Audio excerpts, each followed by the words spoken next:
save your religion, then religion will save you. अगर आप अपने धर्म की रक्षा करते हैं तो धर्म आपकी रक्षा करता ही है। जिस समय भगवान श्री कृष्ण ने कंस का वध किया था तो कंस की दो पत्नियां थी, अस्थि और प्राप्ति। कितनी? दो, अस्थि और प्राप्ति, और ये दोनों ही जरासंध की पुत्री थी। जैसे ही कंस का वध हुआ वो दोनों जरासंध की पुत्री अपने पिता के पास में गईं और अपने पिता के पास जाकर रोने लगी। उन्होंने कहा कि हमें हमारे सुहाग को छीनने वाला कृष्ण है, आप हमारे पिता हैं, हमारे दुख को समझें। जरासंध को बड़ा बुरा लगा और जरासंध ने 17 बार मथुरा के ऊपर चढ़ाई करी। सेना लेकर जरासंध 17 बार मथुरा के ऊपर चढ़कर आया और श्री कृष्ण ने खेल ही खेल में 17 बार जरासंध को परास्त कर दिया। 18वीं बार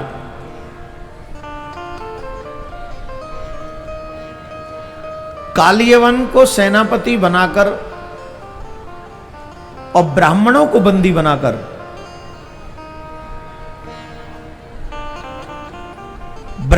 बंदी बनाकर उस जरासंध ने कहा कि तुम मेरी विजय के लिए यज्ञ करो, और अगर तुम मेरी विजय के लिए यज्ञ नहीं करोगे तो मैं तुम्हें मृत्यु दंड दूंगा। मृत्यु दंड। बेचारे ब्राह्मण मृत्यु के भय से जरासंध की विजय के लिए यज्ञ करने लगे और भगवान श्री कृष्ण के पास कालियवन को सेनापति बनाकर जरासंध ने अपनी विशाल सेना भेजी। बड़े ध्यान से सुने, बताइए भगवान का प्रादुर्भाव किसके लिए होता है? बोलिए, किस लिए होता है भगवान का प्राकट्य? गीता में भगवान ने कहा है, यदा यदा य धर्मस्य। हर एक सनातनी को पता होनी चाहिए बात। हम सबको पता है खाना कैसे है, हम सबको पता है कमाना कैसे, हम सबको पता है सोना कैसे है, हम सबको पता है और अन्य अपनी इच्छाएं पूरी कैसे करनी है ना? वैसे ही पता होना चाहिए कि हमारे जीवन का लक्ष्य क्या है। जिस परमात्मा ने हमें इस धरती पर भेजा है वो इस धरती पर बार बार क्यों आते हैं, हमें मालूम होना चाहिए। आने का रीजन, कारण क्या है भगवान का? यदा यदा य धर्मस्य ग्लानिर्भवति भारतः अभ्युत्थानम् अधर्मस्य तदात्मानं सृजाम्यहम् परित्राणाय साधूनां विनाशाय च दुष्कृतां धर्म संस्थापनार्थाय संभवामि युगे युगे। जब जब पृथ्वी पर अत्याचार बढ़ता है तब तब भगवान या तो स्वयं आते हैं या अपने जनों को भेज देते हैं। किसके लिए? धर्म की रक्षा के लिए। और धर्म का हनन कब होता है, धर्म का लॉस कब होता है? जब आप झूठ बोलते हो तो अधर्म बढ़ता है और धर्म घटता है। ध्यान से सुनिए,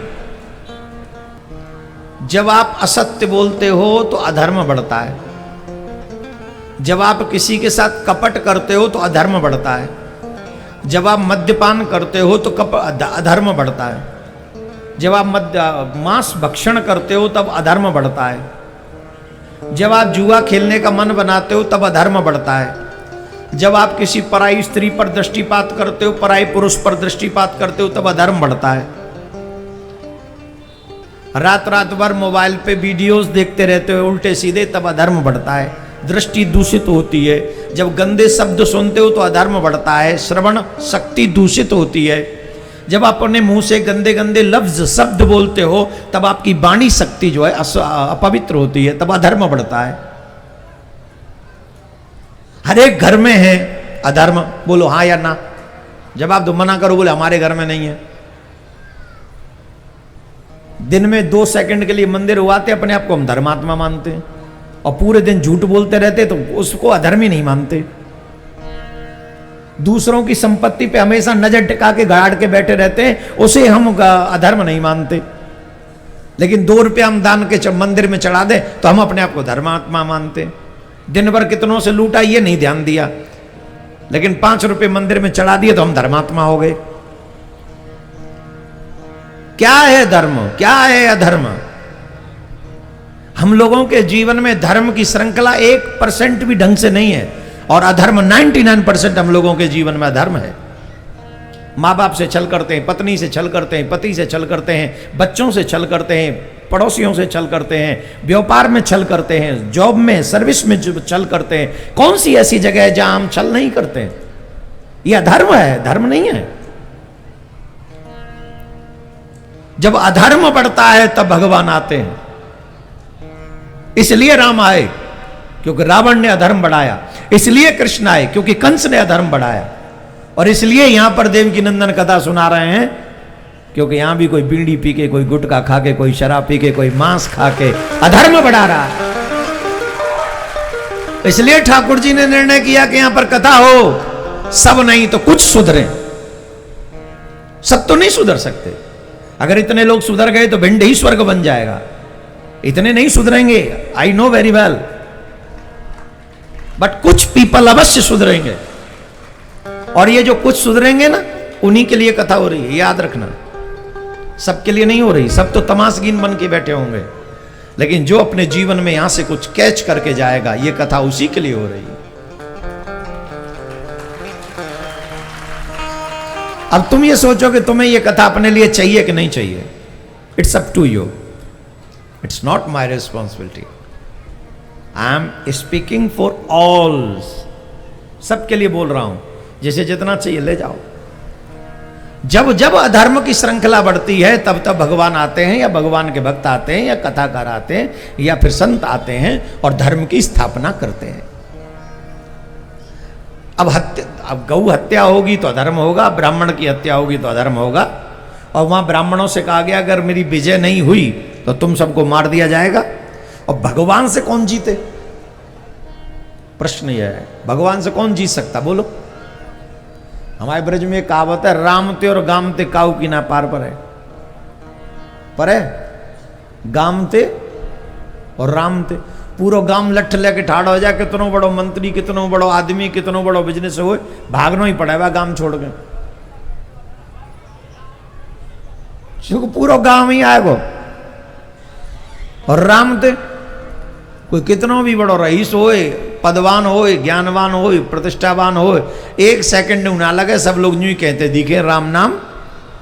काके भैया राम नाम, और जट ले जाए खेत पे, गंगा जी में नाय बहा में मैं यही लुढ़का दे कि तू यही ठीक है, खेत में खाद बन जा खेत की मेड़ काटता रहो जीवन भर, जय की खाद बन के अब जय में मिल जा। माटी में मिले माटी और पानी में पानी, अरे अभिमानी तेरी यही जिंदगानी।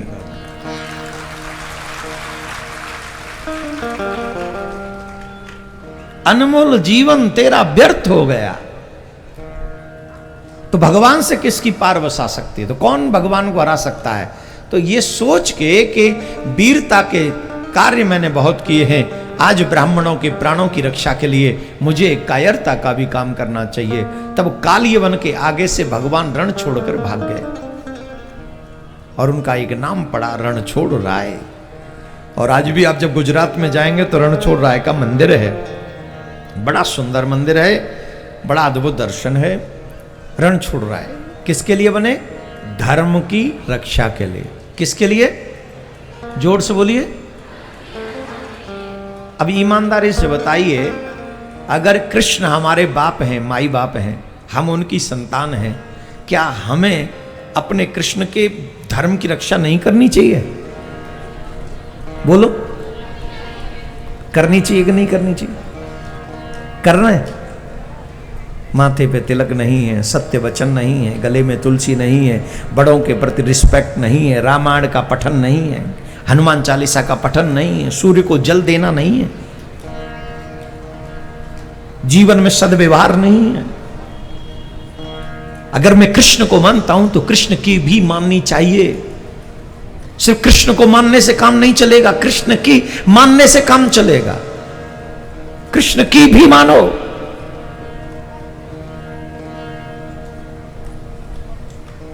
आप मेरे आग्रह को समझ रहे होंगे। किया अभिमान तो फिर मान नहीं पाएगा, होगा प्यारे वही जो श्री राम जी को भाएगा। किया अभिमान तो